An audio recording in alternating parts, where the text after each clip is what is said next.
avait aussi un petit peu revu, et à chaque fois qu'on se voit, ce qui est fréquent, on rajoutait.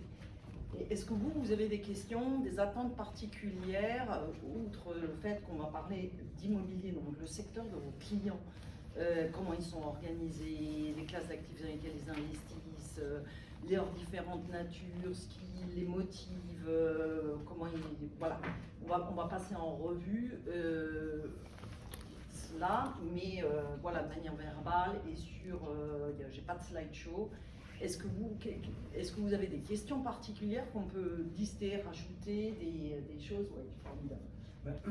De manière générale, en niveau attente, nous, quand on écoute les difficultés que peuvent rencontrer les commerciaux, ce qu'ils ont besoin, c'est de la matière pour rendre plus tangible deux choses. C'est d'abord la prédominance du sujet ESG dans la gouvernance des fonds. Et ensuite, c'est faire un lien entre juste cette finance et le ESG. Donc c'est un peu le cercle, mais c'est comment je mets en avant avec des exemples assez concrets pour que ça rende tangible, que cette réalité ne soit pas simplement un discours, mais qu'on puisse donner des éléments au-delà des études qu'on peut déjà trouver. Très souvent, les prospects, quand ils sont dubitatifs, vont dire oui, ça c'est une étude, mais concrètement, réellement, comment ça se passe? Et c'est là où si vous pouviez nous aider à alimenter les équipes commerciales avec des retours comme ça concrets, ça serait très utile. D'accord. C'est quelque chose qu'on voit tous les jours, et surtout la différence de maturité. D'autres sujets, d'autres attentes que vous pouvez avoir dans l'immédiat? Non, vous allez en avoir très certainement, parce que ça va pas être, c'est pas un objectif d'être exhaustif et complet, c'est plutôt de le faire surtout de manière interactive. Vous me posez des questions, j'ai pas compris ceci, cela. On va parler évidemment de chiffres, on va regarder des sujets, comment résonne tout l'univers de ceux qui ont de l'immobilier. Tu parlais de sujets financiers, je vais commencer par ça. C'est vertigineux l'immobilier en termes de chiffres. Alors j'ai pris mon pense-bête parce que les chiffres sont tellement vertigineux que même moi, qui connais quand même bien le secteur, j'ai fait de l'immobilier depuis toujours, j'ai fait de la construction, j'ai fait des investissements de société dans des biens d'équipement pour l'immobilier, j'ai fait de la promotion immobilière, j'ai été directeur immobilier, donc corporate, dans une société qui faisait des voitures. Et de l'investment management, donc vraiment la gestion pour le compte de tiers. Donc vraiment passer beaucoup de temps dans l'immobilier, mais même moi, les chiffres de l'immobilier sont complètement, ils sont assez vertigineux. Et alors, on va en profiter pour que tu te présentes. Donc moi, c'est Sigrid. Pour je signale toutes mes excuses d'arriver aucun problème. Je viens avec des mochis pour un symbole de paix. Je m'appelle Paul, je suis dans le département de Caroline en marketing. J'ai une double casquette, Revenue Ops, qui est une casquette de suivi de la performance commerciale d'un quelqu'un qu'on ne connaît pas jusqu'à un client régulier, et suivi des KPIs et du CRM qui permet de gérer ça sur tout le long du cycle de vente. Et un rôle plus classique de marketing, de création de contenu et de coordination de campagne pour décrocher de nouveaux clients. Voilà. Super.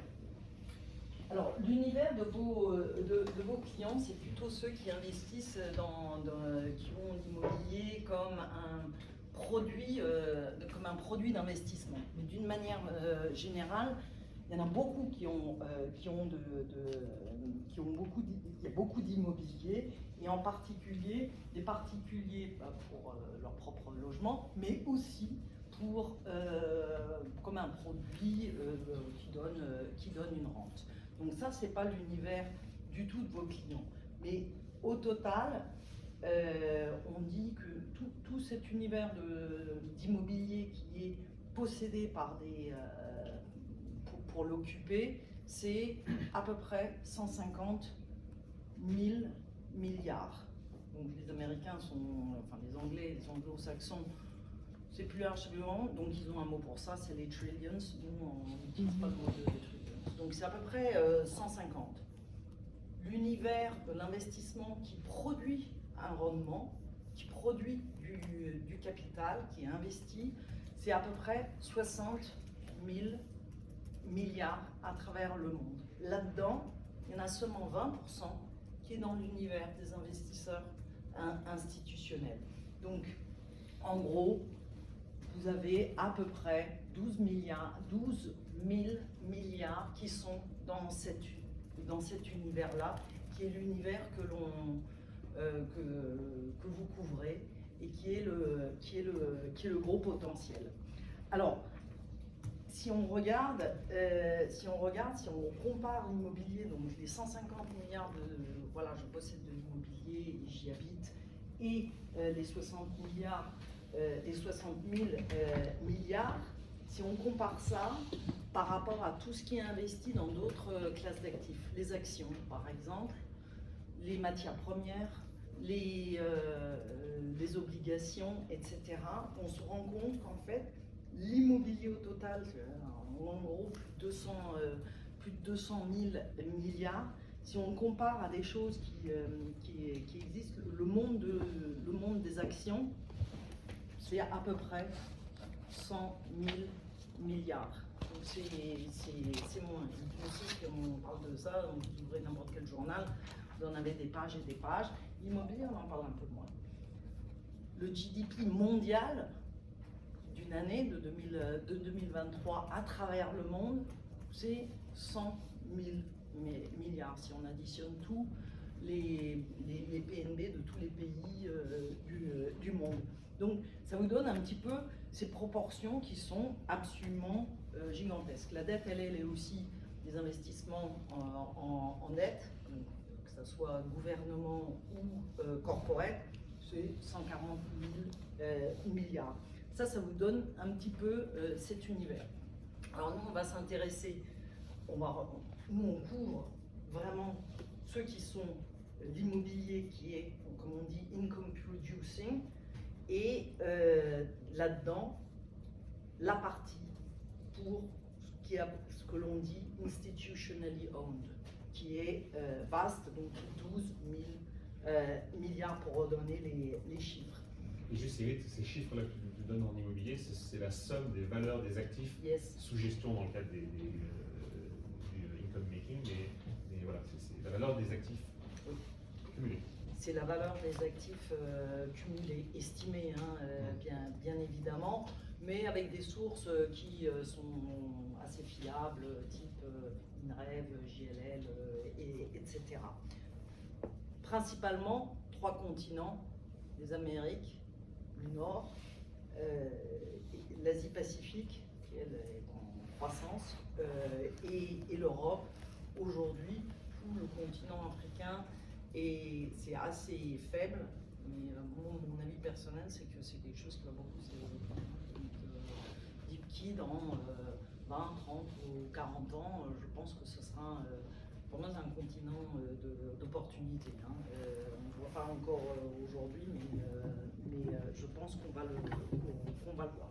Alors, donc on regarde, donc c'est ce volume de tout ce qui est possédé par les institutionnels. Qu'est-ce qu'ils font les institutionnels? Ils placent de l'argent. Ils récupèrent l'argent des fonds de pension, ce sont des assureurs, et vous avez tout l'univers des investment et asset managers qui gèrent pour leur compte, mais ils gèrent aussi directement. Les assureurs, ils vont proposer des produits d'investissement et placent leur argent. Ils ont des bilans énormes, les fonds de pension également. Alors ils n'ont pas la même chose. L'assureur, évidemment, lui, il collecte de l'argent, nous tous, notre voiture, notre maison, etc.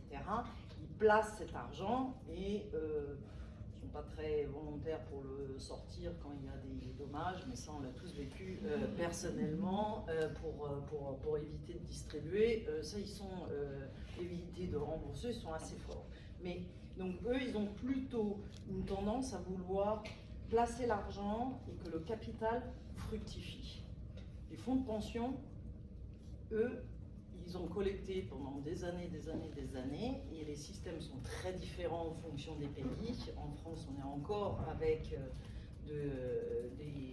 la retraite par distribution, donc c'est partagé, c'est très rare dans les autres pays, c'est vraiment très souvent privé, on adhère à des choses privées, la partie étatique est toute petite. La France est plutôt une particularité, on dira dans les pays occidentaux en particulier.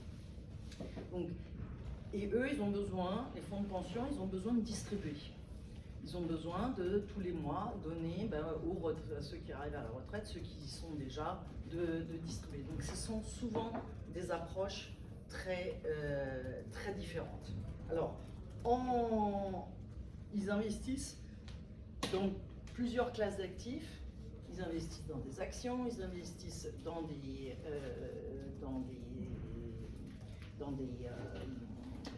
bonds, aidez-moi en français, bonds. C'est bien du trésor. Oui, alors il y a des bons du trésor, en fait, dans des obligations, ça y est, j'ai retrouvé le mot. Et ils regardent aussi, ils investissent en matières premières, hein, c'est beaucoup moins le pétrole désormais, mais c'est le jus d'orange, l'huile, etc. Donc tout ce qui est matières premières, hein, vous ouvrez une page du FT, des Échos, vous trouvez toutes ces classes d'actifs-là. Et ils investissent dans les alternatifs.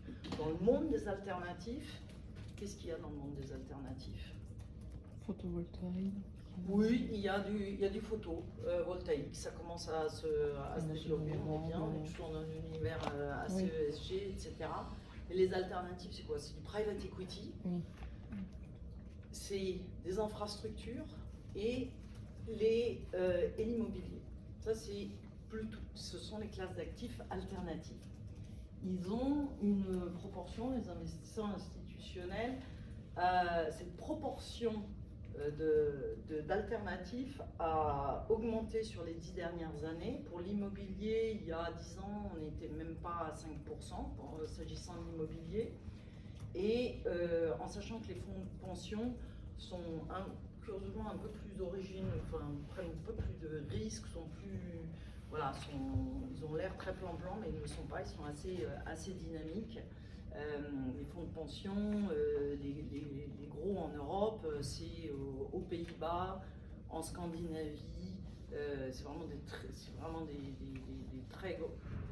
très puissant. Il y a aussi dans cet univers-là, pardon, j'ai oublié de le dire, les fonds souverains, comme le fonds souverain norvégien, etc. Je parle de l'Europe, mais évidemment vous avez des fonds souverains dans tous les pays d'Asie et au Moyen-Orient, bien évidemment.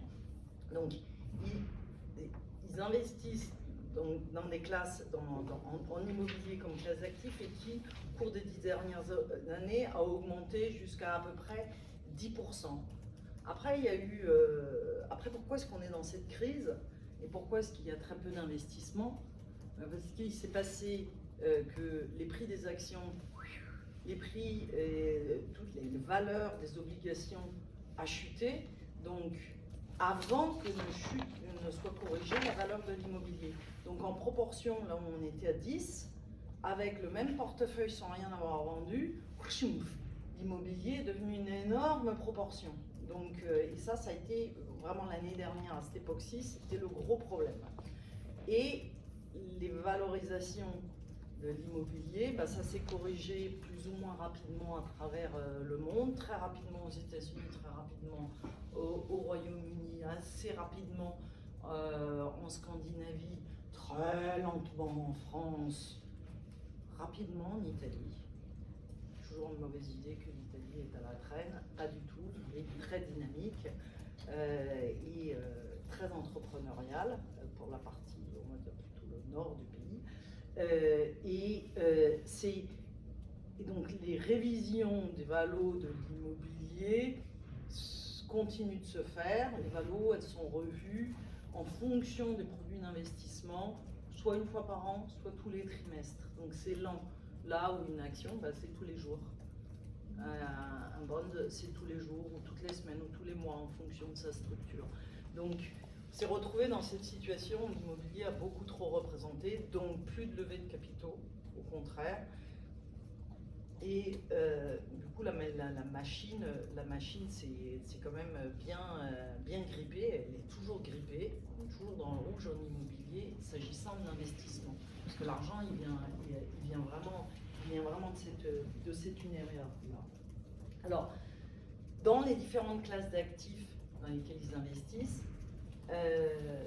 la durée de détention varie pas mal entre les actions. En moyenne, j'ai repris un petit peu les années. Où est-ce que je l'ai mis dans le je connais les années. Le private equity, c'est assez rapide quand vous investissez dans un fonds de private equity au bout de 8-9 ans, 7-8-9 ans, vous avez au retour, c'est toujours des fonds fermés. S'agissant des actions, c'est souvent autour de 8 ans la durée de détention. Les bonds un peu plus, ça doit être 9-10 ans. Et l'immobilier, donc infrastructure, ça doit être 12-13 ans. Et l'immobilier, la durée moyenne de détention, c'est 14 ans. Donc c'est considéré une classe d'actifs peu liquide. Elle l'est vraiment, hein, parce qu'on peut se retrouver dans les marchés, elle peut se retrouver dans un marché où tout simplement, il n'y a pas d'acheteurs. Alors pourquoi est-ce qu'ils investissent quand même en immobilier, même s'il y a ce risque de liquidité? Il y a un risque de liquidité et un risque en capital aussi. Ça peut valoir zéro. L'immobilier, ça peut même être négatif pour des sujets d'environnement. Ça peut être pollué, ça peut être tout un tas de trucs. Ça peut même être négatif. Rare, mais ça existe. Il y a toujours la grosse précaution en immobilier quand on offre des produits d'investissement en immobilier de dire que ce n'est pas que c'est un produit qui est à risque, où on peut perdre tout le capital. Pourquoi est-ce qu'ils le font? Parce que c'est de la très bonne diversification dans un multi-allocation. Ça donne un rendement qui, dans le fond, est pas mal. C'est assez protégé de l'inflation. Comme c'est lié à des loyers, les loyers sont liés à des index, les index sont liés à l'inflation. On s'y retrouve en immobilier, on retrouve l'inflation et les rendements qui en bénéficient quand on est à la hausse. C'est une forme de hedge de l'immobilier. En tous les cas, c'est bien accompagné. Ça donne donc un rendement plutôt intéressant et ça a une capacité de faire ce qu'on appelle le risk adjusted return. Il y a vraiment toute cette méthodologie de risk adjusted return qu'on peut peut-être moins retrouver moins puissamment dans d'autres classes d'actifs. Des questions à ce stade là sur l'univers? Yes. Est-ce qu'on peut avoir des ordres de grandeur des taux de rendement des 3 classes d'actifs que vous avez cités? Private equity, ça doit vachement dépendre du type de private equity, mais est-ce qu'il y a des ordres de grandeur, private equity, bonds et real estate? Ils ne regardent pas la même chose. En private equity, c'est vraiment je place le capital et j'en récupère. Je regarde le multiple. Un multiple d'equity, c'est en private equity, on ne regarde pas des investissements en dessous d'un multiple d'equity, on cherche du 3, on cherche x3 sur du multiple d'equity en private equity. Sur une période de 7-8 ans, ça peut même être plus rapide. Donc c'est vraiment vraiment l'indicateur clé. En immobilier, quand on cherche du rendement, ça va être du 4, du 5. On parlera un petit peu des SCPI, des véhicules justement pour pouvoir investir, tant pour des particuliers que pour des institutionnels. On recherchait du 4-5% de rendement. Pour tout ce qui est en capital, je veux faire fructifier le capital en immobilier, on va raisonner en taux de rendement interne, on va raisonner en IRR, et là, en fonction des risques que tu prends, si tu achètes un immeuble TRI, tout le monde est faible, c'est en anglais le IRR, c'est le taux de rendement interne, c'est le taux qui fait ton équilibre de ton équation d'investissement. J'achète à 100, j'ai du rendement pendant 3 ans, par exemple, et je revends l'immobilier, j'achète un immeuble à 100, j'ai du rendement de 6, par exemple, et je le revends 105. Tous ces flux-là, en les discountant, c'est le taux qui fait en sorte que ton équation tombe à zéro. C'est-à-dire que c'est à partir de ce moment-là que c'est ton taux c'est ton taux qui met tes net present value à zéro. On pourra le regarder parce qu'on va pouvoir regarder un exemple parce que je pense que ça va être intéressant pour que vous regardiez sur un fond comment résonnent vos clients et pourquoi ce qui est important chez eux. Donc en immobilier, quand on prend plus de risques, donc on fait du core ou plutôt du value add, ou de l'opportuniste, on va raisonner en taux de rendement interne, on va raisonner en proche de 8, 9 sur du value add et bien plus sur l'opportuniste, c'est minimum 12, c'est plutôt 15 qui est recherché, c'est le pourcentage au taux de rendement interne, donc d'IRM.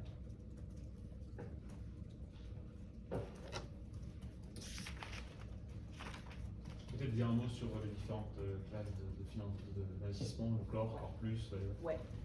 Les classes d'actifs et le bandwidth de risque. Les différentes classes d'actifs, qu'est-ce que avec lesquelles vous travaillez chez vos clients?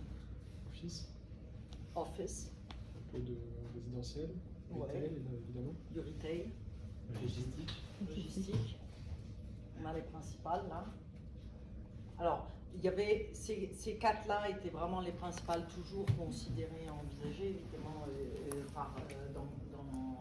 en immobilier d'investissement.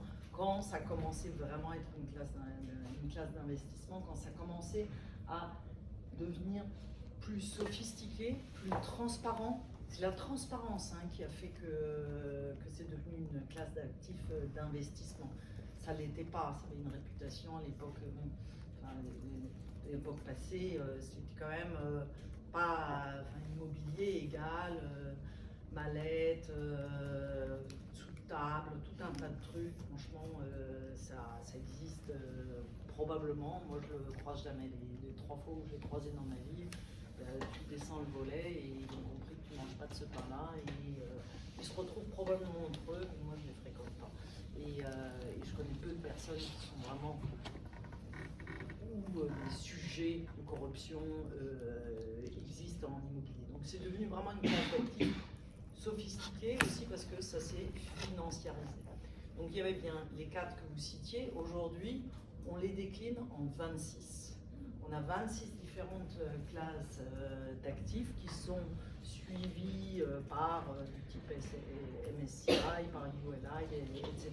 Donc on va aussi, parce que l'immobilier, il y a tout ce qui est hôtellerie, tout ce qui est le living et qui derrière se segmente des sous-classes d'actifs dans le logement étudiant, le logement senior, toute la partie santé. La santé est devenue une classe d'actifs très recherchée et la santé, ça va du assisted living à l'hôpital, en passant par les cliniques les maternités, les soins de suite, les hôpitaux psychiatriques, les cliniques psychiatriques, etc.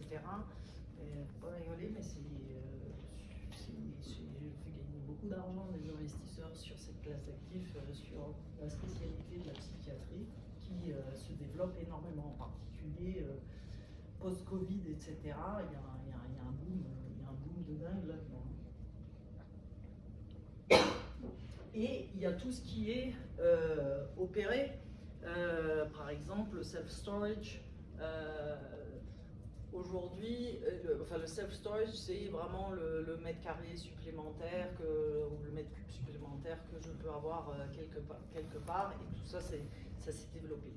Les alternatifs, si on regarde aux États-Unis l'univers de l'alternatif au sein de l'immobilier. Donc, j'avais dit les alternatives private equity, infrastructure, real estate. Au sein de l'immobilier, on avait les classes d'actifs classiques. Et ce qu'on appelle les alternatives, ce sont toutes ces classes d'actifs nouvelles, assez naissantes. Elles représentent aux États-Unis 30% des investissements sur les 3 dernières années. 30%. En Europe occidentale, c'est seulement 8%. Et par exemple, le self-storage en Angleterre se développe. En France, c'est pratiquement pas développé. C'était une thèse d'investissement que j'avais faite et Hispanie, Ardian l'a sortie. Bref, moi, j'étais dans un groupe bancaire un petit peu comme ça, dans le genre le rail est là et toi, tes idées oublie-les, remets-toi dans le rail, le bureau, ouais, on peut, bon. Donc effectivement c'est sorti. Donc I missed it, je ne juge pas que j'ai été bonne, justement je n'ai pas réussi à convaincre.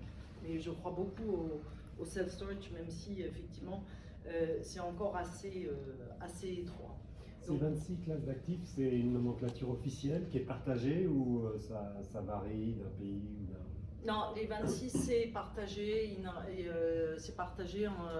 Par exemple, ULI, Urban Land Institute, a vraiment ces 26.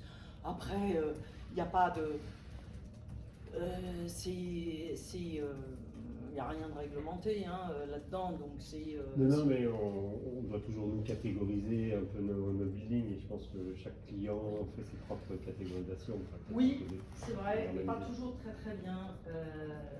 Mais il y a les data centers aussi, et ça c'est un sujet, je pense, très intéressant parce que c'est des trucs extrêmement consommateurs d'énergie et entre autres, et de fluide en particulier.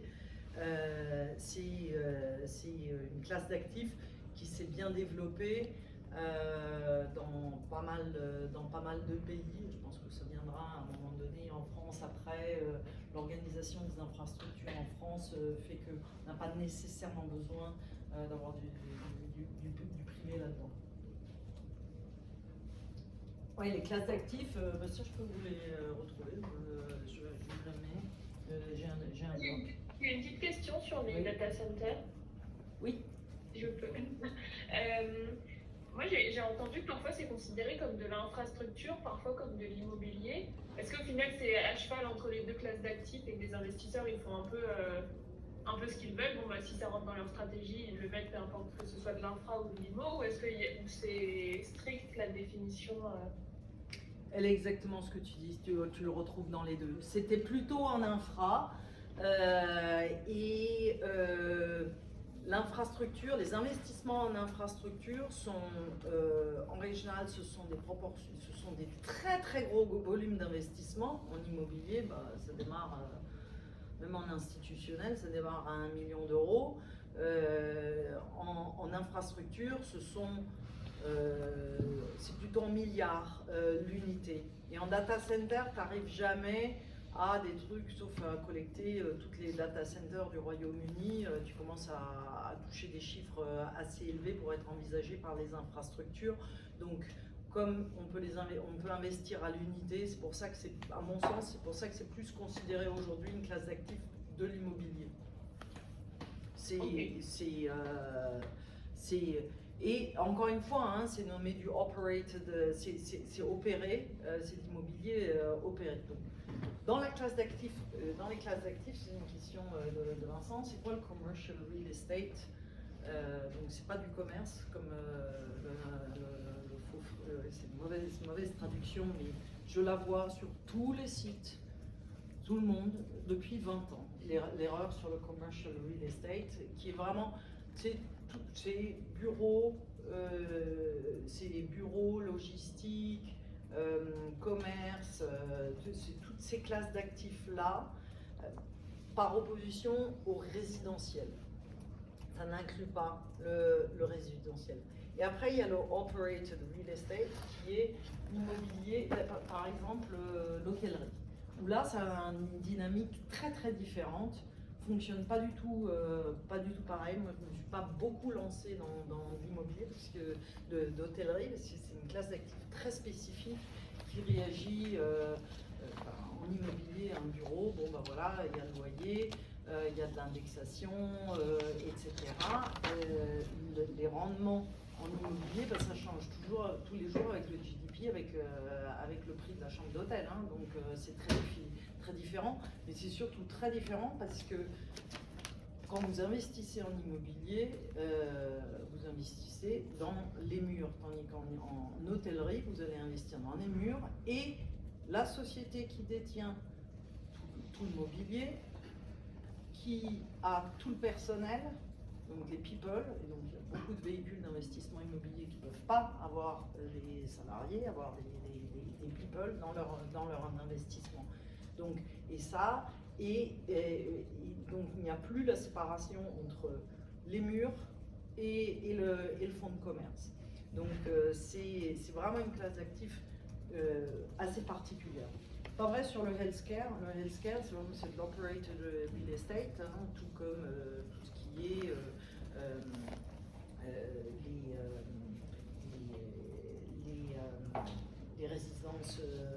les résidences seniors, tout ce qui est toutes les catégories de logements pour des personnes qui ont des besoins. Donc toutes les maisons tout ce qui est maisons de retraite, tout ça c'est de l'operated real estate. Vous avez vraiment un opérateur à l'intérieur qui gère et qui gère tout le fonctionnement. Et effectivement, les murs, eux, on peut investir dans ces, on peut investir, des investisseurs institutionnels peuvent investir dans les murs. C'est assez risqué le operated, le rendement est plus élevé. Pour reprendre la question de Paul, combien ça rapporte, etc. C'est du bureau, les taux se sont décompressés là. Donc là où du bureau dans Paris, on était à, on va dire, autour de 2,8-3%. Aujourd'hui, on augmente, mais c'est vrai pour toutes les métropoles. On a vraiment augmenté d'au moins 100 à 110 bips, on parle en bips, donc en centaines de points, centièmes de points, pardon. Tout ce qui est operated, par exemple le healthcare, on doit traduire le risque. C'est quoi le risque sur tout ce qui est établissement de retraite et de santé, à votre sens? C'est quoi les risques? Outre les risques qu'on peut avoir sur l'immobilier, pourquoi est-ce qu'on attend un rendement plus élevé? Il peut y avoir des épidémies, tout le truc ferme. Et c'est quoi l'autre truc qu'on voit beaucoup dans les journaux là, qui fait la une des Corians, des Orpea. Orpea, non, c'était de la fraude. C'est de la fraude qu'ils ont faite. Ils ont fait un mécanisme où ils survalorisaient leur immobilier donc à un moment donné ça a éclaté. C'est la maltraitance. C'est un des gros sujets. Et ça fait que tu fermes le truc, donc du coup derrière tu as un risque, tu reçois pas ton loyer et t'as que tes yeux pour pleurer si le truc ferme. Donc les rendements sont plus élevés pour traduire ces risques-là. Et quand c'était un peu la folie furieuse en investissement en santé, on va dire il y a 2-3 ans, on ne trouvait presque pas de différence entre le classique commercial real estate et le operated real estate, ce qui devenait délirant. Il faut bien traduire le risque dans le rendement. Hein. Vous connaissez tous la courbe risque-rendement. Hein. Elle est classique. C'est vrai pour tout. Hein. C'est vrai en immobilier, elle est comme ça. Hein.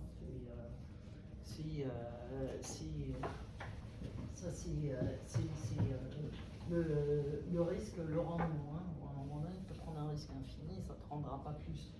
Mais la courbe c'est celle-là. Hein, sur le...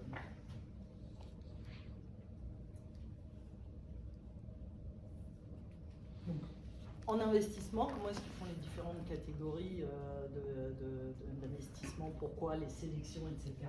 C'est autour de cette courbe de risque-rendement. Tu trouves des solutions d'investissement qui te mettent à peu près autour de cette ligne-là. Et toi, tu dis, moi, je veux me situer là, je veux me situer là, je veux me situer là, je veux me situer ici je vais me situer ici sur du corps, je vais me situer ici sur du value add,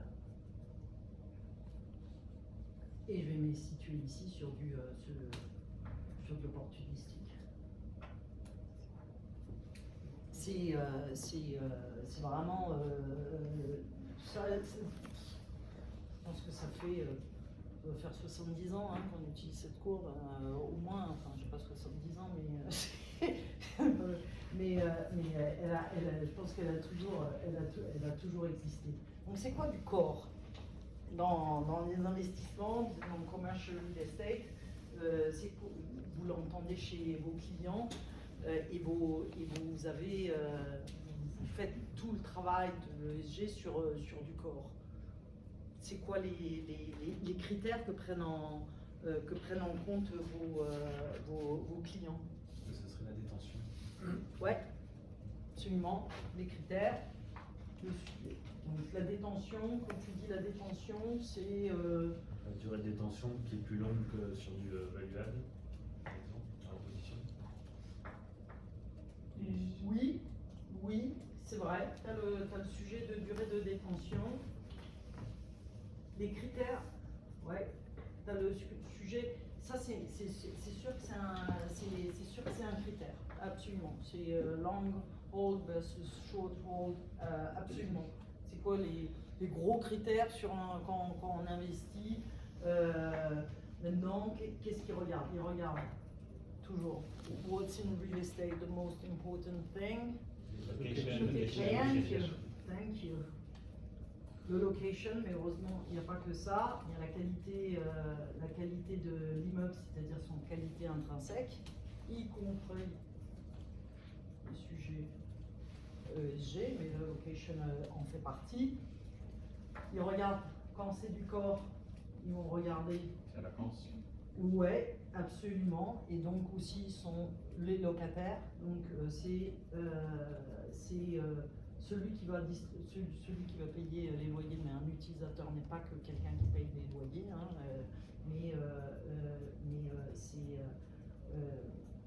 c'est vraiment à l'intérieur comment celui qui l'occupe, est-ce qu'il peut garantir de payer les loyers, est-ce qu'il y a de la vacance, est-ce qu'il n'y a pas de vacance, etc. En gros, comment il est occupé, donc sa puissance, et puis vacances et durée de bail. Pardon, j'écris dans plusieurs langues. C'est vraiment les gros critères qui sont regardés. Donc encore, c'est le truc solide, parfait, établi, carré, longue détention, sauf que au fur et à mesure, il va tranquillement passer par là, parce que ça, c'est le gros problème, c'est que ça se consomme tous les jours. En value add, ça veut dire qu'il y a du re-engineering à faire sur les locataires. Il faut en sortir, il faut en mettre d'autres, il faut refaire l'eau, il faut l'améliorer, il y a quelque chose entre les deux, il y a du corpus. Définition, Olivier, pas du tout exact. Le corpus, franchement, est-ce que c'est là, est-ce que c'est là? Donc, le corpus, ça veut dire que c'est pas corps. C'est souvent, quand il y a des sujets, sur les sujets locatifs.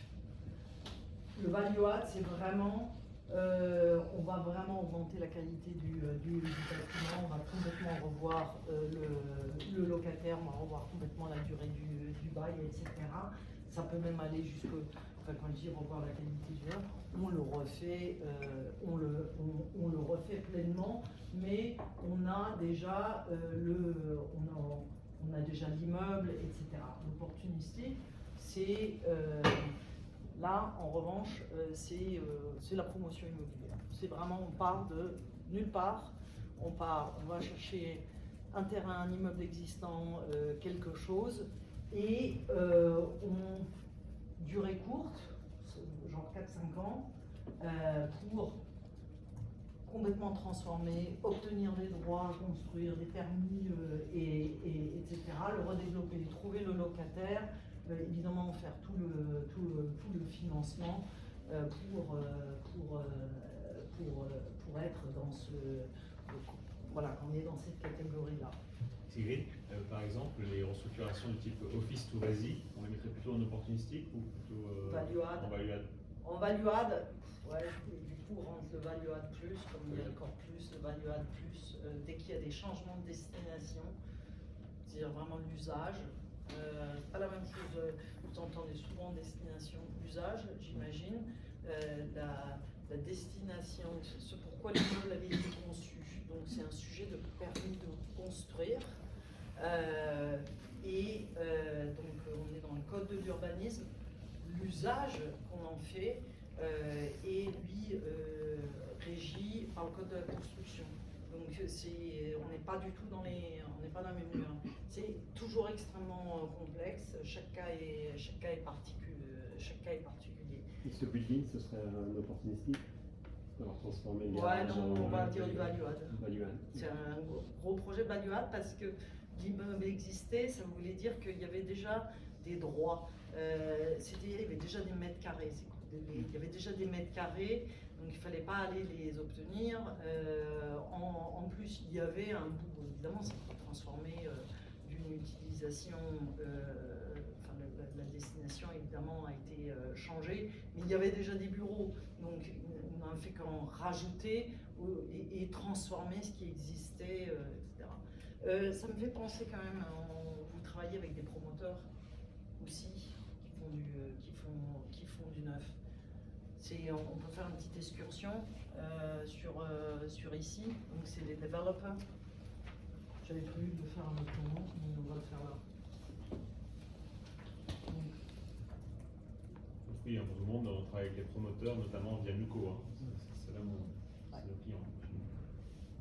Qu'est-ce que quand eux ils regardent un projet et après on regardera sur les investissements comment fonctionnent les autres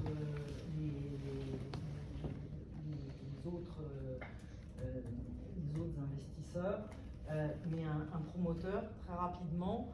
Et quand il regarde un projet, il va faire un bilan de promotion.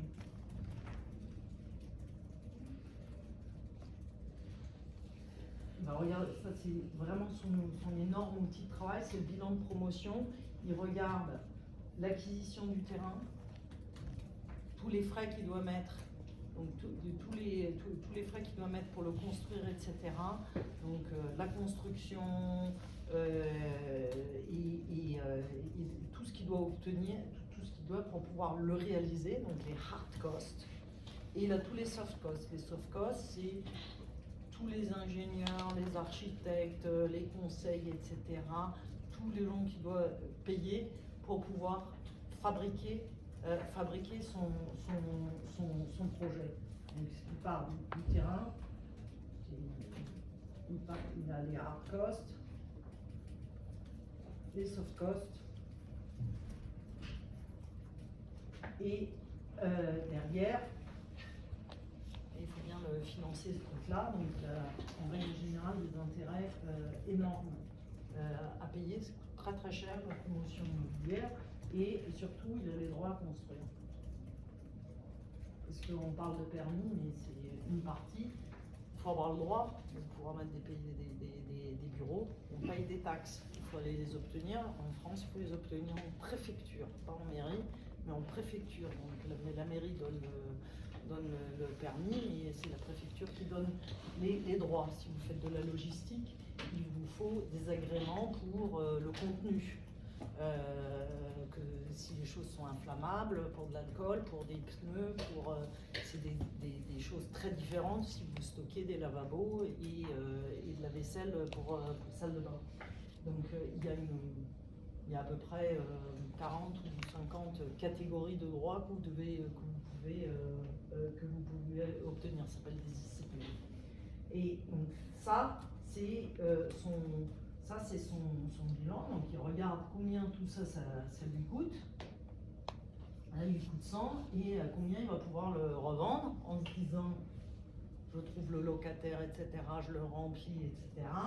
Et je vais le revendre à 120 et son bilan de promotion, c'est j'ai gagné l'or. Je fais très simple, mais c'est à peu près comme ça que ça fonctionne. Mais ces risques, c'est quoi? Pourquoi c'est un business tellement risqué?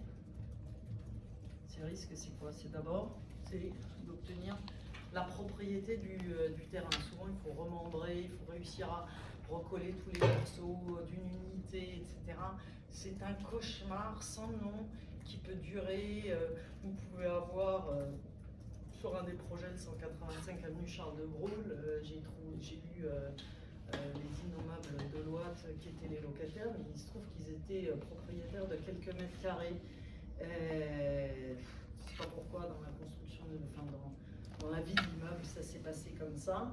Et ils nous ont cassé les pieds pour nous revendre cette toute petite partie-là, évidemment à un prix de mètre carré hyper élevé. Donc il fallait remembrer. C'est assez difficile. Donc obtenir le lieu, le terrain dans son ensemble, ça peut être l'immeuble, ça peut être la cour, le truc, le machin, les droits, les servitudes, les droits de passage, les trucs, les machins, là, c'est gros risque. Derrière, l'autre gros risque dans l'affaire, évidemment, c'est d'obtenir les droits. Tous les droits attachés, dont évidemment permis de démolir, permis de construire, les agréments et toutes ces choses-là. Ça, c'est complètement risqué, ça se travaille, c'est long, et pendant ce temps-là, eh bien, tu dois financer tous les gens, tout est soft cost, hein, si tu as aussi tes équipes, etc. Tu finances à perte. Hein. Donc tu as les droits. Derrière, le gros sujet, c'est le financement. C'est le financement, parce que ça, mettre de la dette là-dessus, par exemple, juste aujourd'hui, c'est assez difficile. C'est obtenir la dette.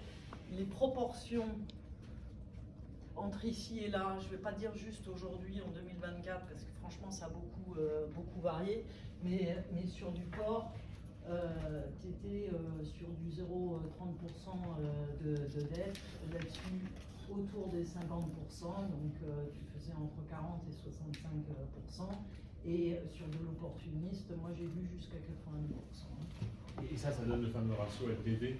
Ça donne le... Alors, ça te donne... T'as deux, absolument, ça te donne le LTV, et t'en as deux. T'as le LTV et le LTC. Le loan to value, sur la valeur de l'actif, c'est vraiment combien de dettes j'ai sur la valo entière du truc. Ici, c'est ta dette sur tes coûts. Et qui évidemment, parce que la valeur, tu l'as pas encore créée. Donc il le regarde sur tes costs. La banque va regarder beaucoup le loan to cost. Donc ton financement de ta dette, évidemment, dedans, c'est l'equity. L'equity, donc c'est ton capital, enfin les deux formant le capital pour financer le tout. Et il te reste la réalisation, absolument. Donc construction, normalement qui est démarrée sur des chantiers. Je croyais que c'était la partie la plus difficile. Après, je fais de la promotion, bonheur pour la construction, parce qu'après, il n'y a plus qu'à. Hein. Franchement, il n'y a plus qu'à, et puis il y a toujours des solutions. On trouve toujours des solutions. C'est rare en Europe occidentale, dans les pays occidentaux, d'avoir des chantiers qui sont à mi-chemin et pas terminés. Enfin, on trouve toujours des solutions. Après, c'est qu'une question d'argent. À part les centrales nucléaires. Oui. Ah ouais, avant, centrales nucléaires. Et ça pourrait être un investissement intéressant, les centrales nucléaires. Et il faut surtout, c'est celui qui va faire en sorte que c'est un produit d'investissement. Il faut trouver le locataire. Donc, locataire, hein, c'est les questions.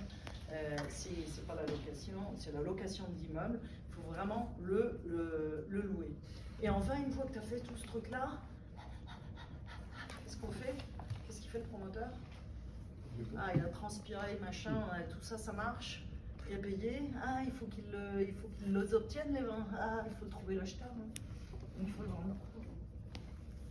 Excusez-moi. Généralement, on doit trouver le locataire avant de vendre le bâtiment. Ah Parce oui, que ça a beaucoup beaucoup plus mieux. de En valeur. Valo, il n'y a pas photo. Hein.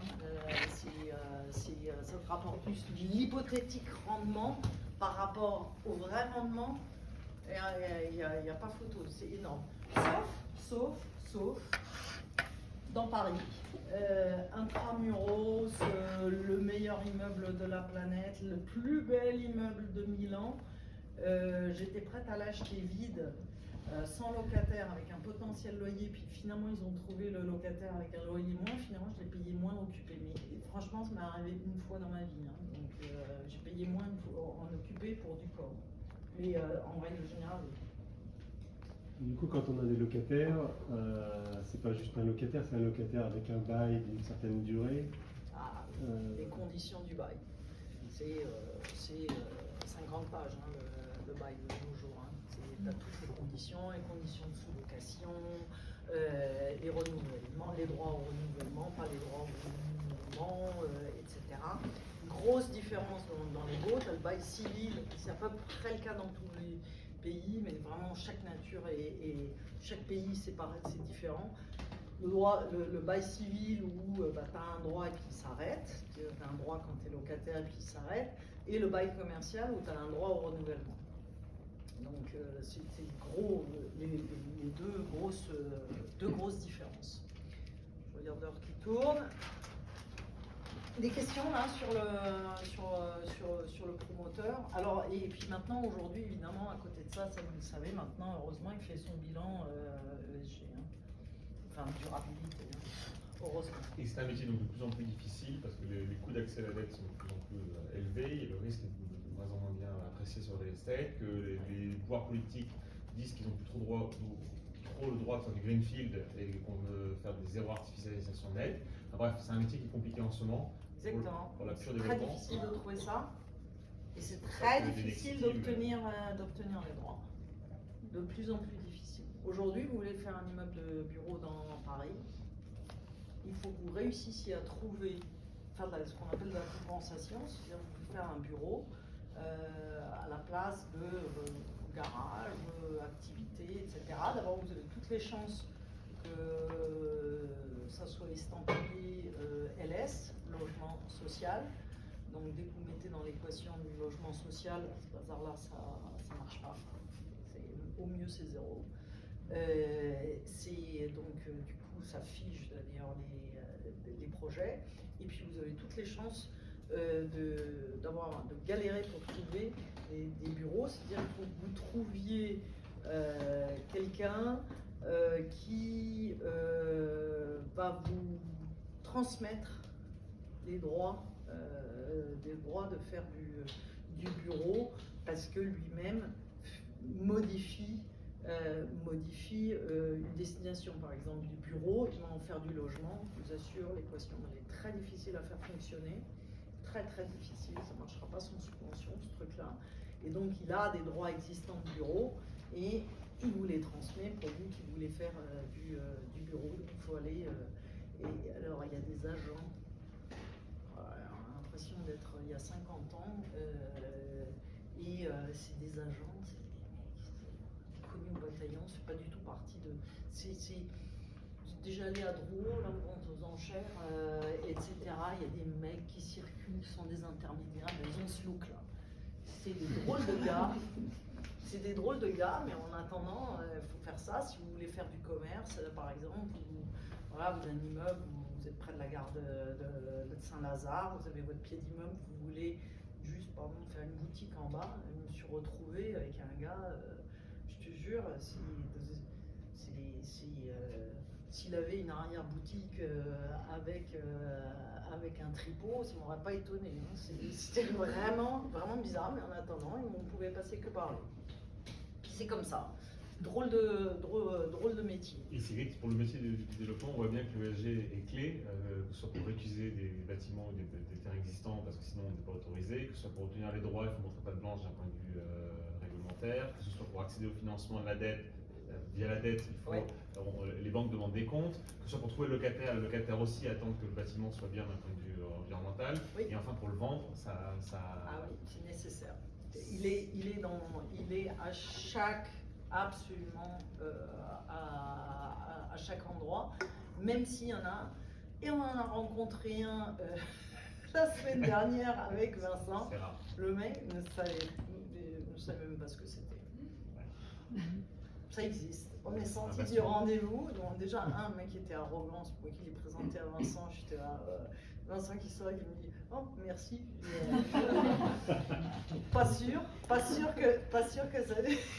Tu voulais voir ma réaction si je disais que comme toi, j'avais senti qu'il était arrogant. Mais en attendant, au bout du rouleau, il sera de notre côté, parce que ça lui viendra par le haut, parce que justement, souvent.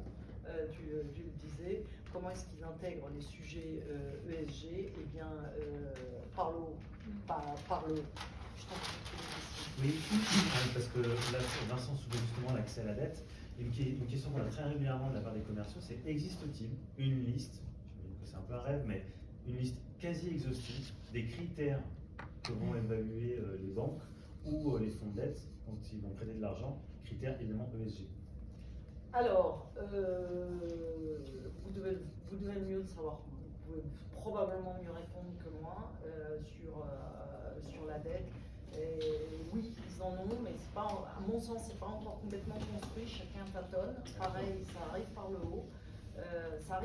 Pourquoi? Parce que c'est les banques, donc c'est aussi un très grand institutionnel, a des critères dingues.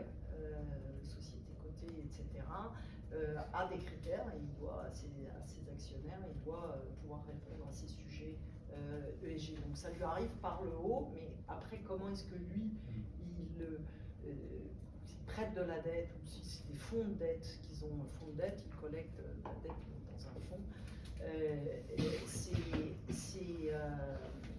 c'est assez... ils tâtonnent, on le voit, et ils sont probablement un cran derrière en maturité par rapport à des investment managers, etc. Justement, on va passer aux Si investissements. je peux me permettre, même si la question est loin, comme tu dis, hein, on est en train de le découvrir parce que le marché est encore...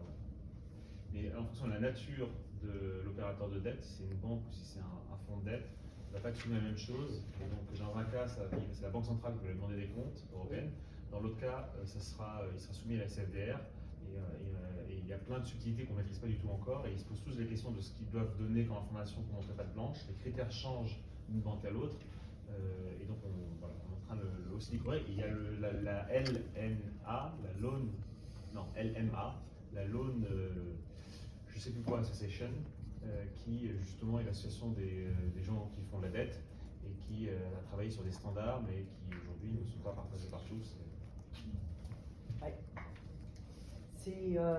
Et ils tâtonnent, ils aimeraient bien que quelqu'un ait prémâché tout le truc, mais c'est pas encore, ce n'est pas encore le cas. Alors, regardons un petit peu, on avait parlé de l'univers de l'investissement, son volume tout au début de notre rendez-vous. Si on regarde en Europe, j'ai repris un petit peu les chiffres qui possède quoi, qui a investi dans quoi. On est donc dans l'univers de j'investis pour de la rentabilité, soit en capital, soit en distribution, etc. D'une manière générale, en Europe, vous avez soit des fonds, soit de l'investissement, quand je dis privé, c'est des assureurs, des fonds de pension, on va parler des investment, des asset managers, comment ils fonctionnent, et puis vous avez toute la partie cotée. Les proportions, c'est à peu près, vous avez à peu près, si on regarde le monde, sur les 12 000 milliards qui sont dans les institutionally owned, vous en avez un peu moins de 5 000 milliards qui sont des sociétés cotées. C'est quoi les sociétés cotées en immobilier? C'est ce qu'on appelle, en France, on les appelle comment? Alors, ouais, on va les regarder, et ils sont pas cotés, c'est des OPCI auxquels tu penses, ils sont pas cotés, c'est privé. C'est privé par rapport à coté. En anglais, private versus public. Public, ça n'a rien de public, c'est coté. Une société qui a de l'immobilier et qui est cotée, on peut aller acheter une action là, ensemble, là, on peut se cotiser, on est 15 € ensemble, je suis sûr qu'il y en a bien une qui doit être à 15 €. Un nom, un de vos clients que vous appelez, une société qui est une société cotée, vous en avez? Unibail. Ouais, Unibail. Unibail, comment est-ce qu'on les appelle, tout cet univers? Gessina, Covivio, etc. Toutes ces cotées, ça s'appelle en français des foncières. Le nom, c'est tout bêtement les sociétés cotées, on les appelle les foncières. Donc il y a les foncières privées et les foncières cotées. Et les sociétés, les foncières sont des sociétés qui ont de l'immobilier, donc ils ont un bilan comme ça, très très gros, comme les assureurs, comme les fonds de pension. Attention, hein, les uns investissent dans les autres, hein, les assureurs et les assureurs et les fonds de pension, ils investissent, sur Covivio, Covea est un très gros investisseur, Cardiff aussi, etc. Donc ils investissent aussi à travers, dans des sociétés cotées. Dans l'univers, dans les pays occidentaux, ça s'appelle des REIT, les Real Estate Investment Trusts, et donc vous en avez des cotés.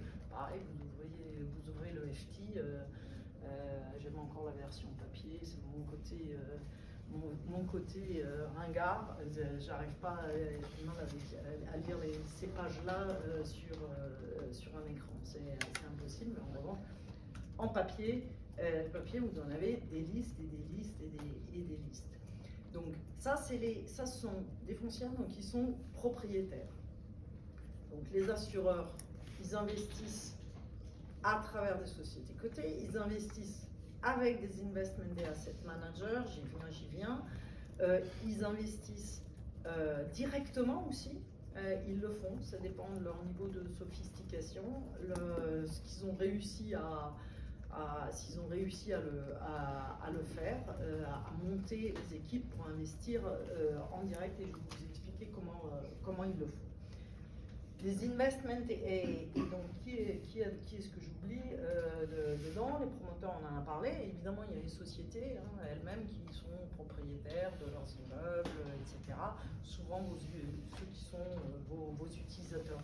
Vos utilisateurs vont vraiment le faire quand ils sont propriétaires de leurs immeubles, plus que quand ils sont seulement locataires. J'imagine dans une assez grande proportion. Et puis, ce qu'on considère encore comme des institutionnels investisseurs, c'est les high net worth individuals. C'est ceux qui peuvent investir les 50 millions, etc. Alors, petit focus sur les investments et asset managers. Eux, comment leur bilan? C'est qui d'abord? Tiens, quelques noms. Ça, c'est une liste, elle est toute gribouillée parce que c'est Vincent et moi-même qui bossons dessus assez fréquemment. Moi, c'est ma Bible. C'est qui les investment et asset managers? C'est quelques noms. La française, absolument. absolument. Qui d'autre? Swiss Life, absolument. Fait partie d'assureurs. Là, donc ils sont chez les institutionnels et ils font le métier d'asset management. Ça s'appelle l'asset management au sens large. Qui un autre nom? Là, on a dû sortir le 30e et le 5e. Yes, BlackRock. BlackRock, c'est un gros. Ouais, lui, il est plutôt assez haut. On a un client dans le top 3. AEW, absolument. AEW, qui a derrière AEW? Qui a derrière? C'est une structure assez complexe dans la grosse nébuleuse de Natixis et BPCE. Tout le monde pense qu'ils sont allemands, je ne sais pas pourquoi, alors que le siège est à Boston, mais c'est plutôt français. Et le head of, il est en Angleterre. Donc c'est toujours très complexe de savoir qui sont exactement. Il y avait AXA, ouais. Qui avait dit AXA? Non, c'est toi, Paul. Absolument AXA. Dans la partie AXA Investment Management, dans les alternatifs, il y a Real Assets, qui est la partie immobilière. Donc c'est dans les banques, les banques d'une part et les assureurs d'autre part font une activité d'asset management, donc toutes les classes d'actifs pour leurs clients, et ont organisé à l'intérieur cette activité-là. Et puis on en a d'autres. Donc le plus gros monde, presque, yes, got it. Et ils sont tous Nous, on a PGIM qui arrive juste après. Absolument. Pension. Absolument. PGIM, il est absolument dans les top 5. On a une ligne derrière qui on court comme des fous. Il y en a qui ne sont pas présents en Europe, c'est MetLife. Brookfield, il est très très très gros. Tout ça dans les 5 premiers. Je continue. ESR Group, JP Morgan Asset Management, 7e, CBRE Investment Management, 8e, AXA, IM Alternatif, qui gère AXA, là, les chiffres de l'année dernière, 116 milliards. J'attends avec impatience le nouveau. Donc Starwood, c'est plutôt des hôtels, GLP, c'est de la logistique, etc. Donc il y en a, donc le plus gros, il a 300. Il a 300 milliards d'actifs sous gestion. Le 150e, Orion, qui est vraiment un prié, c'est Aref Laham. Lui, il a 4 milliards d'actifs sous gestion. Donc ça, c'est pas dans le panorama mondial des investment et asset managers. Je remarque le ranking qu'on se classe, c'est le ranking par AUM. Oui. Nous, ce qui nous intéresse, c'est le nombre de bâtiments. Impossible à avoir. Impossible de faire, à part une preuve par 3 plus ou moins intelligente, il n'y a pas d'autre façon d'avoir une information plus précise. Si tu veux, si tu peux avoir Aestiam, société de gestion d'1,2 milliard d'actifs sous gestion, c'est vraiment pas grand dans l'univers de l'immobilier, 500 actifs. Notre ami de Morgan Stanley. 300 actifs, 400. Ouais, 300 ou 400 actifs. Par contre, en AUM, chacun de ces domaines vaut entre 300 et 500 millions. Donc, c'est le nombre d'actifs. Je t'ai pris, je pense, le plus fragmenté, le plus granulaire ou moins granulaire dans l'univers que je connais. Là, donc tu l'as pas par nom d'actif, il faudra aller fouiller produit d'investissement par produit d'investissement. Donc ceux-là, de temps en temps, font partie de l'univers des institutionnels, des assureurs, les fonds de pension, rarement les fonds de pension, les assureurs, soit effectivement ils sont rattachés à des banques, ou soit c'est nous ensemble, hein, on peut monter une société de gestion. Le balance sheet d'un investment et d'un investment manager, voilà, ils les appellent des investment managers, moi je les appelle investment et asset managers, cet univers-là, tu n'as pas de barrière à l'entrée en termes de capitaux, ce qui était une grosse barrière à l'entrée pour les promoteurs, ce qui est une grosse barrière à l'entrée si tu veux devenir assureur, etc. C'est si tu veux investir toi-même directement en immobilier, tu te retrouves avec des bilans. Là, c'est Asset Management Life, ce sont des sociétés de gestion. Qu'est-ce qu'elles font? Elles proposent des solutions d'investissement et des rendements en fonction toujours de notre fameuse courbe risque-rendement. Elles se placent là-dessus en immobilier et proposent des différentes solutions qui vont correspondre à leurs investisseurs. Les investisseurs étant, qui sont les investisseurs dans les sociétés de gestion de portefeuille, deux gros univers, les investisseurs institutionnels, tous les fonds de pension. Un Swiss Life ne va pas nécessairement passer par Swiss Life Asset Management, il peut très bien, au contraire, Cardiff, je peux vous assurer, ne passez pas nécessairement par BNP Paribas Real Estate Investment Management. Il fallait se battre pour aller récupérer des sous chez eux, c'était même plus difficile. C'est les cousins, mais c'était difficile. Et auprès de tout cet univers d'investisseurs-là, les fonds souverains, les high net worth, c'est vraiment très, très vaste, et ou les particuliers. Là, on passe sur les OPCI, grand public par exemple, que tu citais. Ça, ce sont des solutions d'investissement. Donc, elles connaissent le marché, elles connaissent qui veut investir quoi, elles connaissent l'immobilier, elles sont très terrain. Par rapport à d'autres classes d'actifs, on est très très terrain et proposent différentes solutions d'investissement. Juste essayer pour reformuler, les sociétés de gestion vont aller chercher de l'argent auprès de deux grandes familles d'acteurs, les instituts avec les assureurs, les banques, les fonds de pension et les high net worth, les fonds souverains, et de l'autre côté, les particuliers via les CPI, PCI. Absolument. Donc, en France et partout, la France était en retard. Aujourd'hui, l'univers du particulier, c'est 100 milliards d'actifs sous gestion à travers les SCPI, les OPCI grand public. L'Allemagne y était déjà il y a 15 ans. Mais ils n'ont pas augmenté, ils ont stagné parce qu'il y a eu 2-3 problèmes, trucs réglementaires pas respectés, et donc du coup ça a stagné. Donc les investment managers, ils fabriquent des solutions d'investissement. Okay, donc on appelle souvent ça le product development. C'est pas exactement le même product, mais product development. Donc, je réfléchis. Moi j'appelle ça investment solutions.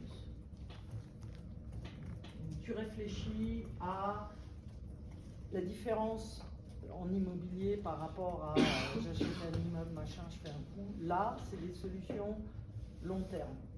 Donc tu dois être équipé avec de la recherche pour savoir si une classe d'actifs, par exemple, on réfléchissait au data center, si c'est vraiment un truc qu'on peut pénétrer. Donc il faut comprendre toute la dynamique de ce marché-là,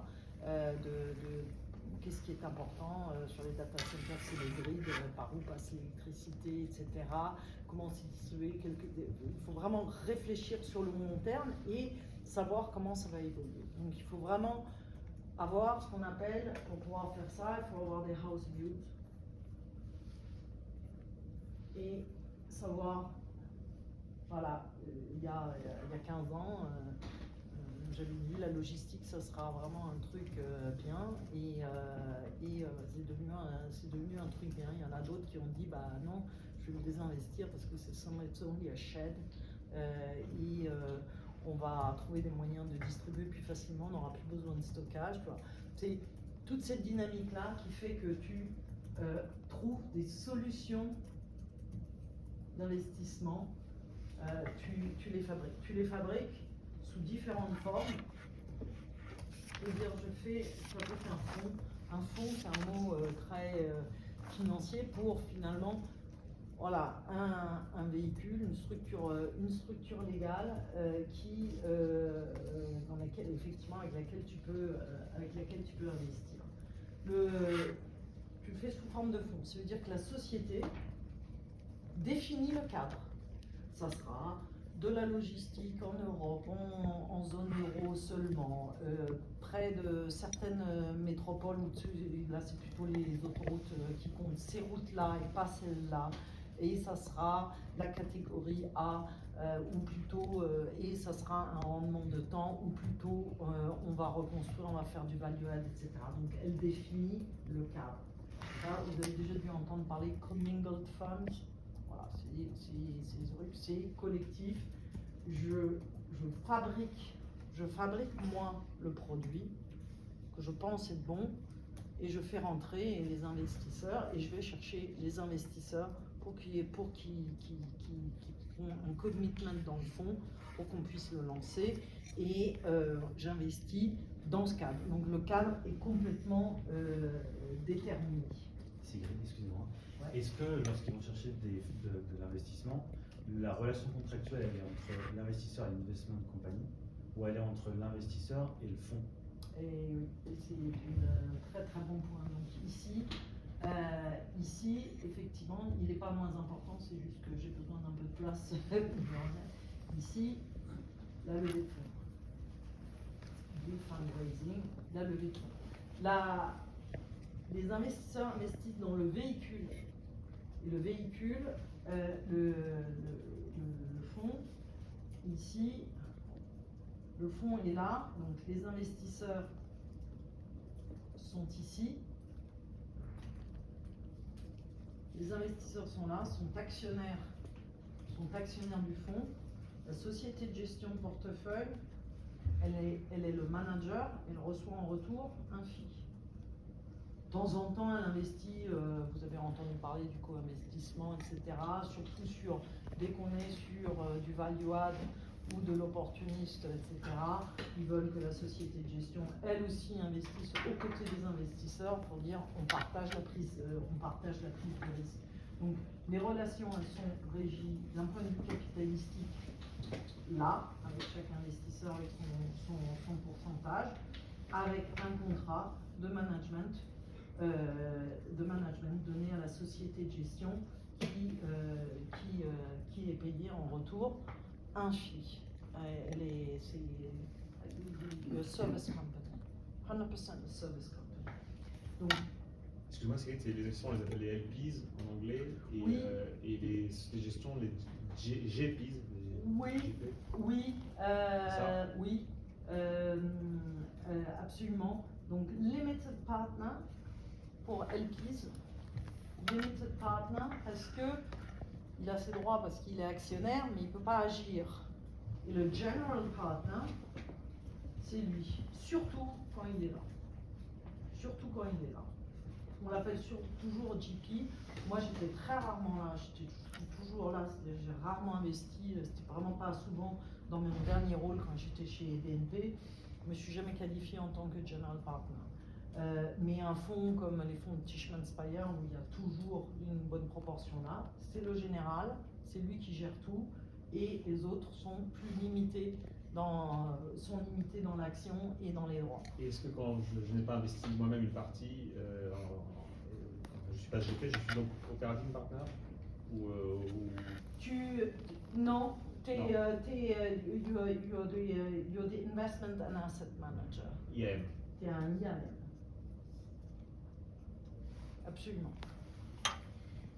C'est donc la société, comment elle fonctionne. Donc avec ses house views, sa research, ici, je suis arrivée chez BNP, on n'en avait pas. Je ne peux même pas croire qu'on avait réussi aussi bien. Et ils l'avaient fait de manière empirique, ce qui était génial. Donc c'était plus facile à structurer. Donc développer des produits, je lève les fonds. Ça c'est le nerf de la guerre. Hein. C'est pas bien de parler de fuel chez Tivki, mais on met le fuel dans la bagnole pour qu'elle puisse avancer. Et après, on fait le fund management. On gère tous les véhicules. Et les véhicules, donc des fonds, le cadre, voilà, le truc est tout tracé. Tu peux aussi avoir ton investisseur, tes investisseurs ici, que tu vois et qui ont des solutions, tu comprends leurs besoins en fonction de leur allocation et tu leur fabriques quelque chose sur mesure. Separate account.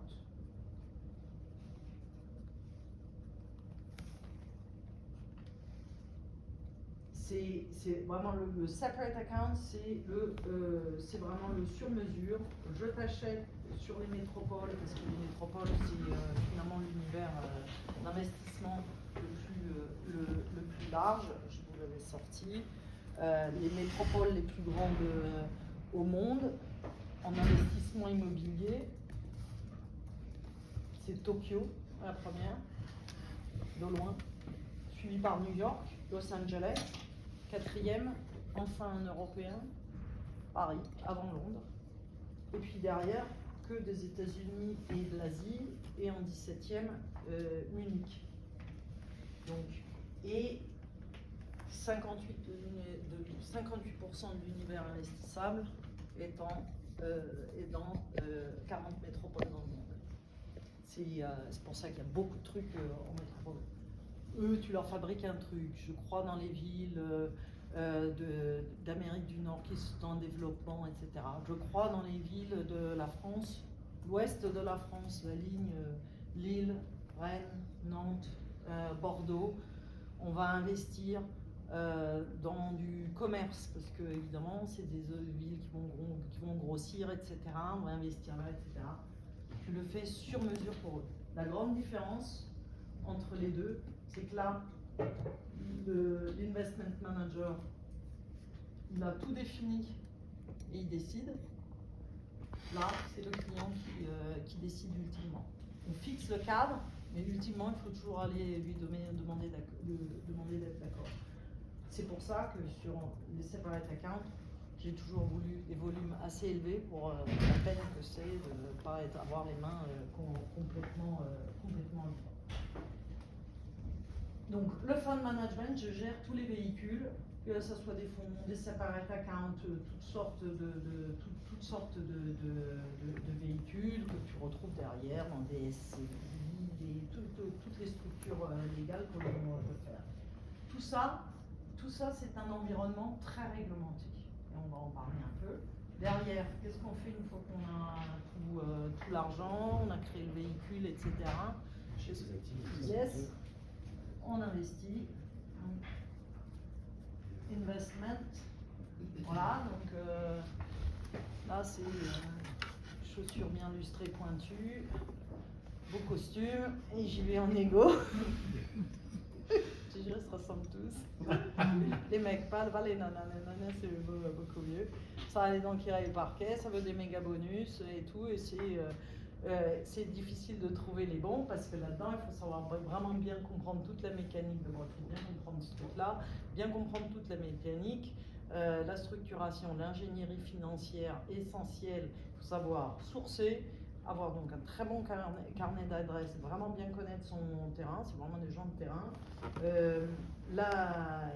L'ingénierie financière, il faut vraiment la maîtriser et il faut savoir négocier. Donc ça fait rentrer les immeubles là-dedans. Ou les portefeuilles, etc. Ça les fait rentrer. Après, une fois qu'ils sont rentrés, qu'est-ce qu'on fait? Qu'est-ce qu'on a comme activité derrière? Yes, absolument. Dit asset management. Donc deux noms différents pour l'asset management, deux très grands noms différents.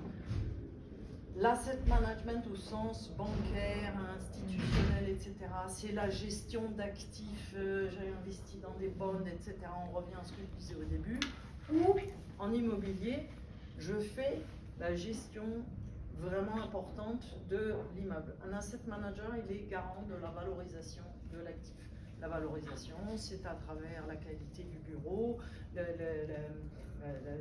l'immeuble, comment il est, vraiment bien gérer les locataires, etc. Il se fait aider, mais c'est rarement chez lui, par le property manager qui, lui, gère le facility manager. C'est lui qui va aller chercher le plombier quand il y a un truc qui va pas bien. Lui va gérer tout le truc physiquement l'immeuble, et c'est l'asset manager qui le mandate. Lui va aller courir derrière les loyers. Lui fixe le bail, il fait toute la négo, lui il lui envoie la facture et il s'occupe de le collecter. Pas toujours d'ailleurs, hein. De temps en temps ils le font, mais de plus en plus c'est vraiment bien le property manager qui le fait. Lui établit la stratégie ESG de l'actif. Eux ils vont aider pour le mettre en œuvre. Et c'est hyper important cette distinction, merci C, parce que nous, nos interlocuteurs clients, que ce soit les personnels d'achat ou les personnels d'usage, sont historiquement des asset managers dans le monde de l'immobilier professionnel. Et aussi, dans ce milieu-là, par extension, on parle d'asset management, on parlait de l'investment asset management company, ou la société de gestion du portefeuille. Et donc, faire attention, c'est qu'en fait, c'est pas le bon terme. L'asset manager, en réalité, ce n'est qu'un département au sein de l'entreprise qui est notre client. Oui. Merci beaucoup pour cette précision. Moi, j'écris très bien. Alors derrière, qu'est-ce qu'on fait une fois qu'on les a gérés, les immeubles, etc. C'est super. Qu'est-ce qu'on fait avec?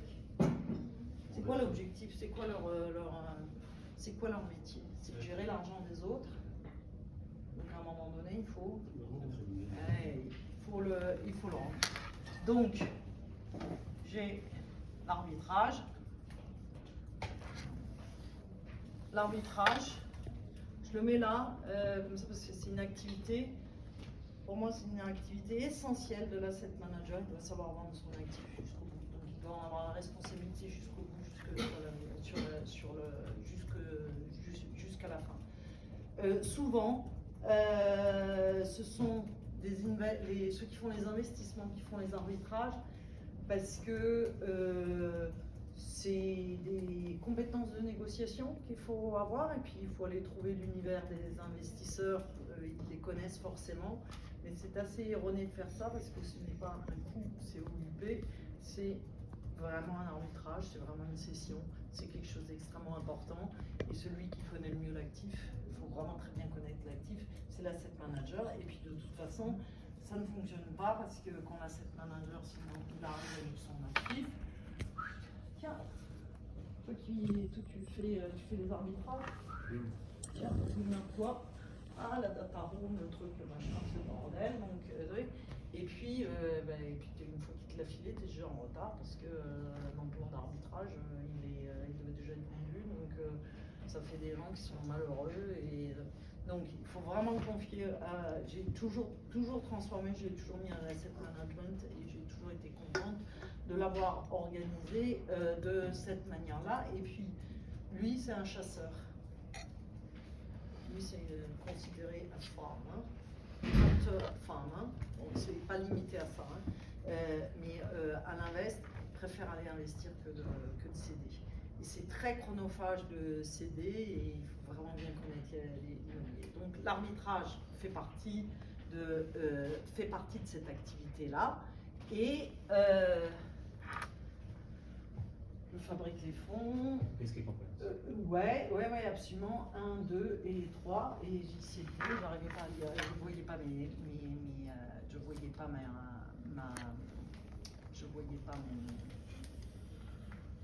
pas les 6, pardon. Je me prends une petite dedans.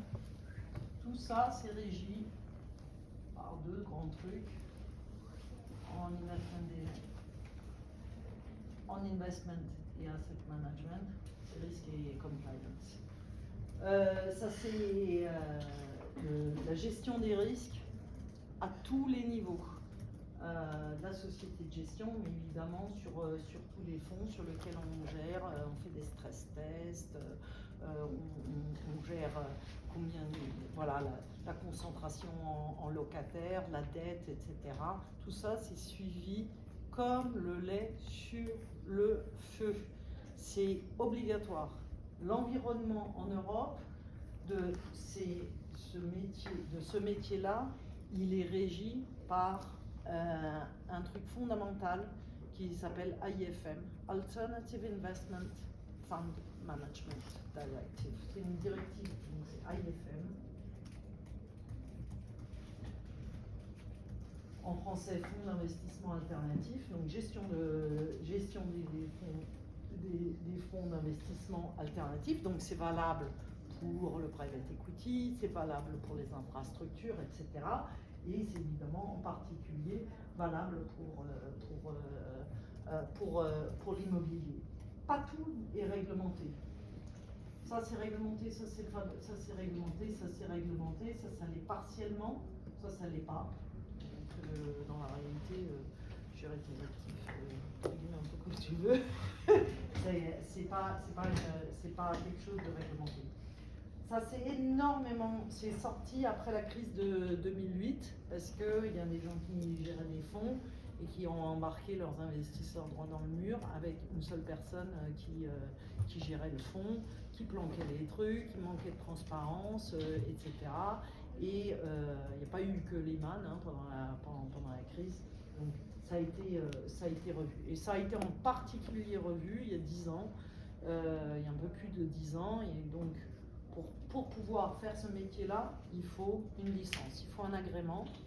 Il faut un agrément pour la société de gestion et il faut un agrément pour chacun des fonds. Donc c'est enregistré. En France, qui est le régulateur? L'AMF. Ça s'appelle AFM aux Pays-Bas. Donc c'est pas complètement faux, il existe aussi. C'est le régulateur. En Italie, c'est qui? C'est la Banca d'Italia elle-même. C'est au sein, c'est vraiment, ils n'ont pas voulu le créer une entité, c'est eux-mêmes. En Allemagne, c'est la BaFin, donc Pays-Bas, on l'a dit. Je suis dyslexique des F et des P, donc je ne sais pas le dire pour la Suisse. Pour Luxembourg, c'est CSF. Je sais l'écrire, mais c'est toujours compliqué. Les F, c'est comme ça. Je vis avec des filles. C'est SSF au Luxembourg. Merci. Dit Morgane. Merci Voilà. Morgane. merci pour. Merci. Merci beaucoup. Le truc, c'est que dans 5 minutes, je ne pourrais pas le dire. C'est comme ça. Chacun ses petites tares, chacun ses petites faiblesses. Et ben voilà, moi, c'est les acronymes. Et mes équipes me regardaient toujours parce que en immobilier c'est sympa, tout s'appelle Property Fund, donc des PDF il y en a juste absolument partout. Et donc le French Real Estate Residential Property Fund, vas-y, quelque chose. Et donc tu avais des équipes qui m'attendaient comme ça. Allez Sigrid, à toi. Ah, c'est vraiment salaud. Vraiment salaud. Voilà, donc je peux le dire, le fond, c'était le French and Belgian Residential Property Fund, je sais le dire, mais je ne sais pas le dire en acronyme. Bref, peu importe. Donc, risque, compliance. Compliance, c'est quoi? C'est la conformité. C'est la conformité de quoi? Légal, réglementaire? Ouais, absolument. Mais en fait, finalement, qu'est-ce qu'il vérifie? Il vérifie une partie des risques. L'ensemble est du risque. Le risk management, il va vérifier que à chacune des étapes, mais moi j'ai toujours mis le risk management sur les sujets d'asset management. Tu peux leur demander de suivre des trucs en plus. Tu as des trucs très normés là-dedans. La compliance, elle va simplement vérifier les risques, que tu suis bien le côté réglementaire de ce bazar-là. C'est tout ce qu'elle fait. Elle vérifie que tu es bien en ligne. Qu'est-ce qu'il faut pour qu'une société de gestion de portefeuille fonctionne? Ah oui, ça se décline après dans chaque pays. Puis évidemment, toutes les règles ne sont pas les mêmes parce que la traduction d'une directive européenne, c'est très différent en Italie, en France, etc. Société de gestion, en Italie, ça s'appelle, on a SCGR, ça vous l'avez déjà vu, Société de gestion et de risque partner. Et par exemple, elle doit avoir trois board members extérieurs, etc. Pas du tout le cas en France, il y a plein de différences. Mais fondamentalement, c'est la même chose. Qu'est-ce qu'il faut pour qu'elle fonctionne? Donc il lui faut un agrément. Pour l'autre, un agrément, des extensions d'agrément par la suite, etc. Il lui faut un agrément. Et qu'est-ce qu'il faut qu'elle ait? Un programme d'activité.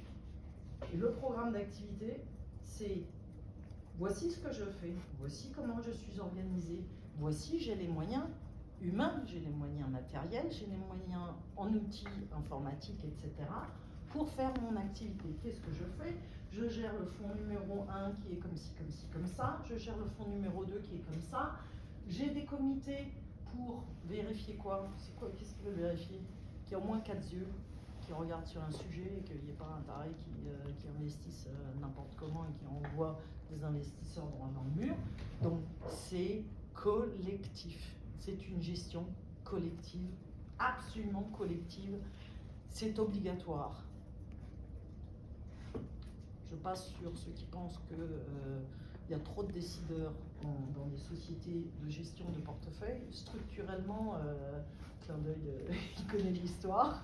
Oui, il y en a plusieurs à décider et pas une seule personne qui décide. Ce n'est pas autorisé d'être seule personne à décider. Tu vas avoir un gros chef qui dit vas-y, fais comme si. C'est non, c'est interdit. Donc ils sont dans un environnement très réglementé. C'est dans un environnement très réglementé. Et ces risques, c'est en gros, une fois qu'on a vérifié qu'il n'y avait pas de trucs complètement aberrants, c'est quoi? C'est un équilibre dans le risque?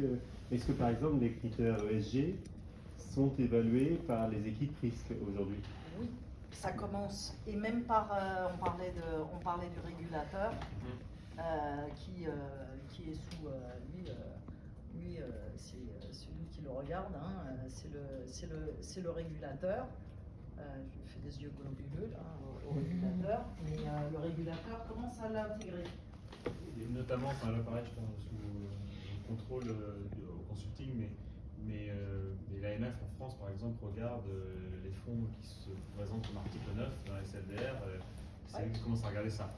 Ont-ils les compétences, ont-ils les bonnes grilles, comment ils contrôlent, ça je ne sais pas. En tout cas, ça leur recouvre. Absolument, ils sont toujours en retard, toujours un cran en retard sur les nouveautés, les trucs, les machins, mais après, ils le font bien.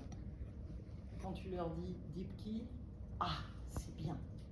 Oui, Texto. t'as une anecdote pour ça. Texto. Donc, Cyril a déjeuné avec un de nos clients et lorsqu'il lui a parlé du contrôle AMF, Cyril, tu as demandé où est-ce qu'on en était côté ESG, il a dit j'ai dit jeter du pied, ils m'ont pas fiché. au contraire, ah, c'est bien. Et non, oui, il commence, mais il commence seulement. C'est pas le fond, c'est vraiment de vérifier. La directive IFM, elle doit faire 200 pages, quoi, et que tout ça est bien mis en ordre. Moi, honnêtement, le régulateur, c'est la route, les glissières, et en gros, il vérifie, mais après, derrière, toi, tu contrôles, mais c'est toi qui conduis, hein, c'est toi qui conduis la voiture, que la route soit sinueuse et qu'elle soit en montagne, que ce soit l'autoroute, c'est les glissières, c'est les bords de la route, et il vérifie que tu es bien dedans. Voilà. Donc ça, c'est l'univers de l'investment et asset management. Oui. Il y a une question de Morgane qui a levé la main. Yes, une petite question justement sur le régulateur, parce que là, si j'ai bien compris, on disait que l'AMF justement fournissait pas forcément trop de directives sur l'ESG, mais je crois que quand il y avait eu, enfin je suis pas sûre de ce que je raconte, hein, mais AIFMD 2, quand elle est sortie, je pense que c'était peut-être en 2018 ou 2019, quelque chose comme ça, ou même avant, il y avait eu des points sur l'ESG qui avaient été mentionnés dans la réglementation, non? Oui, et il y en aura de plus en plus. Ok. Et surtout, en parallèle de la directive, ils ont des papiers avec des recommandations fortes. Voilà. Et donc c'est là où ça commence vraiment bien à se développer. Donc aujourd'hui, c'est pas quelque chose de réglementaire, sauf évidemment les sujets SFDR. Ok, merci. Alors, on n'a pas parlé encore des OPCI, il fallait quand même juste que... Donc on a parlé des sociétés, des fonds, etc. On peut parler des types de véhicules dans le cas des fonds. Chez vos clients, qu'est-ce que vous rencontrez? qu'est-ce que vous rencontrez quand ils vous parlent? Tiens, un fonds, ils ne parlent pas que des actifs, ils parlent du véhicule qui détient les actifs. Tu l'as dit, au PCI. Qu'est-ce que vous avez vu d'autre? CPI. Yes. Ce sont des acronymes français, un peu en Ce sont, pour l'instant, absolument, ce sont des acronymes français. Au UK, ils parlent souvent du FRI. Du FRI. Est-ce que la RET? Le REIT, c'est la Real Estate Investment Trust, c'est la foncière, cotée, pas cotée, mais il y en a qui considèrent ça comme le véhicule d'investissement. Oui. Le trust, c'est simplement vraiment, je mets de l'argent, il est confié dedans. C'est le trust, ça date des croisés. Les gars, ils partaient, ils sont quand même vraiment bien distingués, puis ils osaient quand même vraiment. Ils partaient, ils savaient vraiment pas s'ils n'allaient pas mourir en route, s'ils allaient un jour revenir, et donc ils confiaient tous leurs biens à quelqu'un. Et donc ça, c'était le trust, le trustee, et ils confiaient tous leurs biens qui étaient physiques à l'époque, de l'or, mais aussi la maison, etc. Voilà, pour ma famille, tu t'occuperas de ça si jamais je reviens pas. C'est né là, les trusts. Vous allez souvent croiser ces véhicules-là en France, les sociétés civiles de placement immobilier qui sont à destination d'investisseurs particuliers, mais certains institutionnels investissent des blocs, investissent aussi dedans, et derrière les distribuent eux-mêmes à leurs particuliers. Donc tu as les deux investisseurs dedans, mais c'est principalement des particuliers.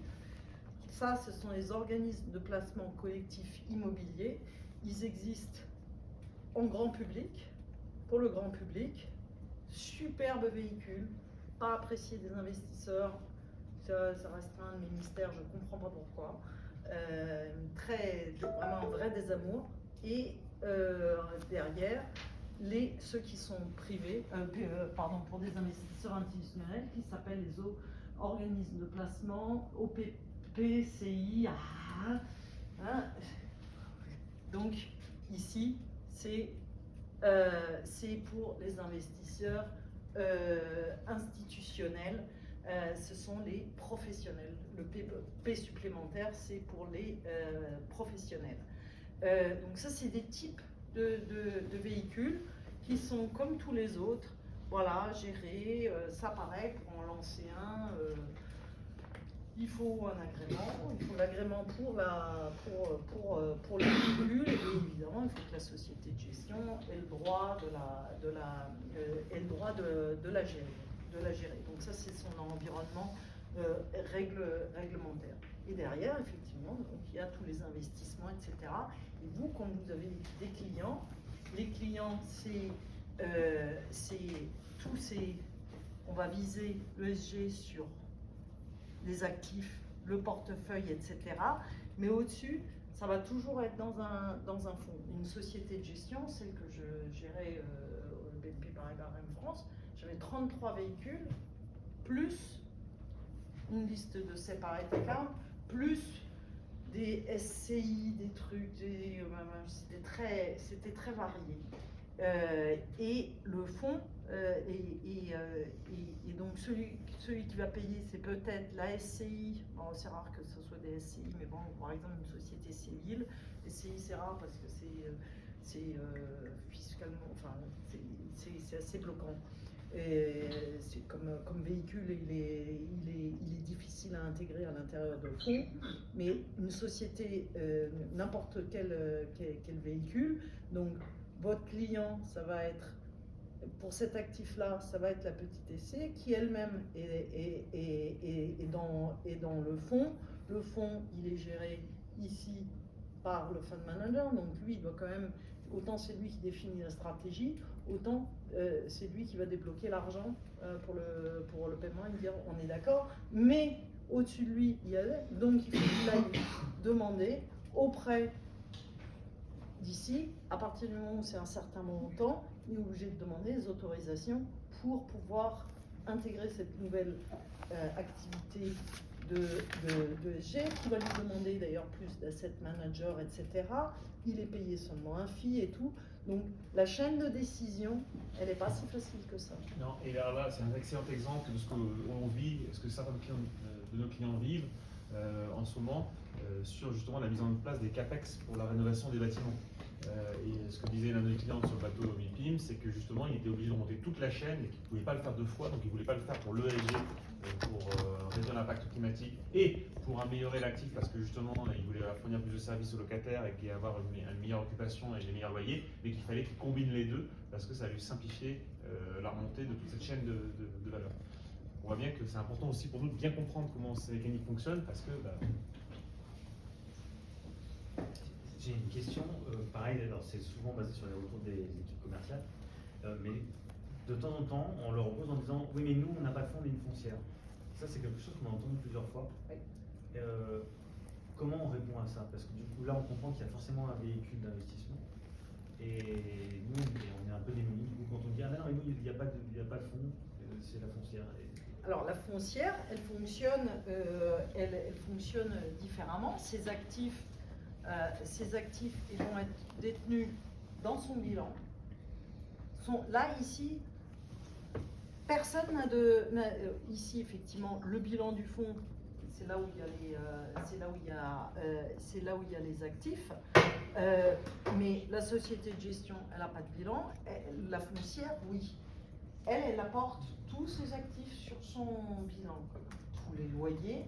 Donc dans son compte de résultat, il y a les loyers qui rentrent, mais les charges, les coûts, les trucs, les machins, etc. Tout ça, c'est au sein de sa société. Accessoirement, c'est plus facile pour une foncière de décider que pour un fonds. Hein. Donc j'aurais plutôt vu les fonds qui disent on n'est pas foncière. Là, tout à l'heure, on fait un focus sur l'investment management, mais les foncières, c'est un autre fonctionnement. Ouais. C'est vraiment autre chose. En plus, Ils les foncières comptées, c'est eux qui décident. et c'est eux qui décident, c'est des CAC, c'est des gens qui sont beaucoup plus intégrés comme ça. Et donc, il faut bien qualifier dans le processus commercial pour éviter de parler de fonds. Alors, ils n'ont pas de fonds, eux, ils gèrent que des bâtiments en direct, peut-être sous forme de NSI, avec un SPV localement, mais en réalité, il s'est consolidé sur le bilan. En fait, pourquoi ils en arrivent à avoir ce retour-là des clients, c'est la contrainte réglementaire qui, du coup, manifestement n'est pas la même. Et donc, en attaquant au départ, en creusant, en essayant de comprendre quels sont les enjeux réglementaires auxquels ils doivent se conformer, on leur dit oui, mais nous, on est une foncière et pas un fonds. C'est en ça, en fait, que le sujet sort pendant les meetings, les discovery meetings. Et du coup, ils savent rarement ce qu'est un fonds. Hein. Pardon, j'ai été au bord d'une foncière pendant longtemps, ils savent pas ce qu'est un fonds. Hein. Donc je pense qu'eux-mêmes ne savent pas vraiment de quoi ils parlent. Maintenant, elles vont faire les foncières cotées, elles sont soumises, mais pas les fonds jusqu'à les SFDR. Donc c'est effectivement pas les mêmes outils réglementaires toujours qui s'appliquent. Ça, il faudrait un découpage sur clair des réglementations qui s'appliquent à tel je faisais le balance sheet très vite, les assets, les liabilities, les equity. Ici, la foncière, c'est chargé, tu ouvres celle de l'ICAD, c'est en immeuble, donc c'est vraiment lesté d'immobilier. Hein. Vraiment, ici, un fonds, tu as une documentation pour destination des investisseurs, évidemment, qui doit être validé et recevoir le go du régulateur. C'est un document qui fait 400 pages. Je suis déjà pas le chien à fabriquer moi-même. C'est long. Hein. C'est très réglementé. C'est pas du tout le cas pour la foncière. Après, ils ont un organe de contrôle, ils ont souvent un conseil d'administration, donc il va vérifier les investissements, etc. Ils sont rarement sous conseil de surveillance, rarement. C'est plutôt des conseils d'administration. D'autres questions?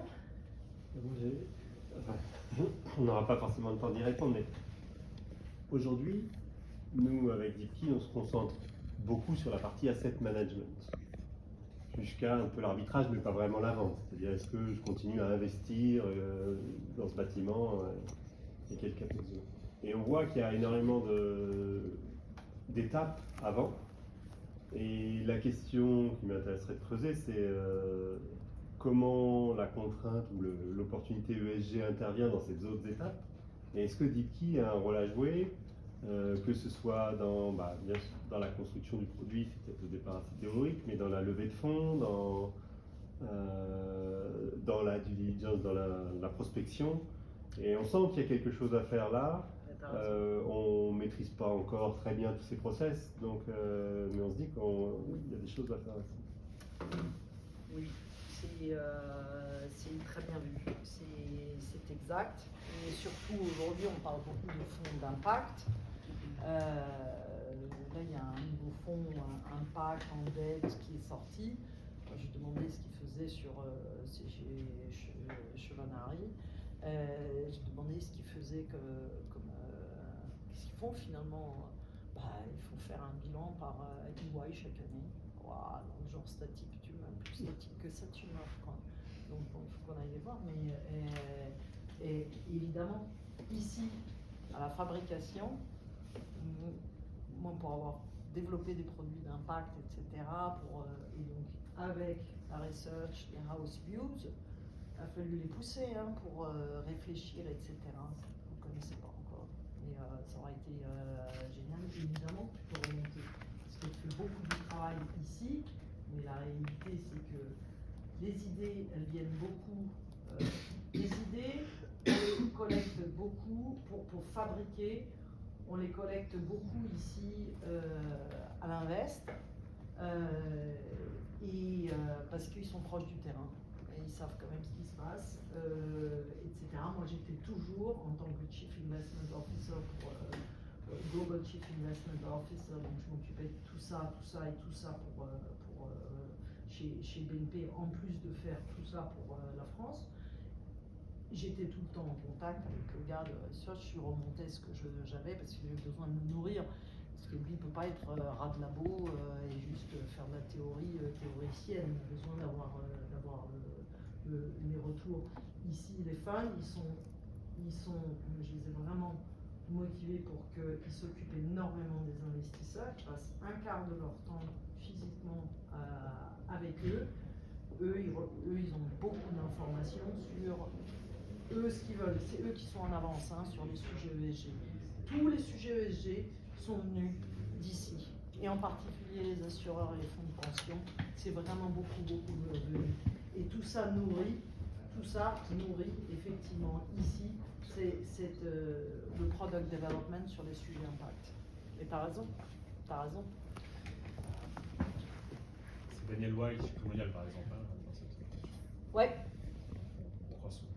Qui, bon sens, doit pas rester longtemps. Défini. Bon, Je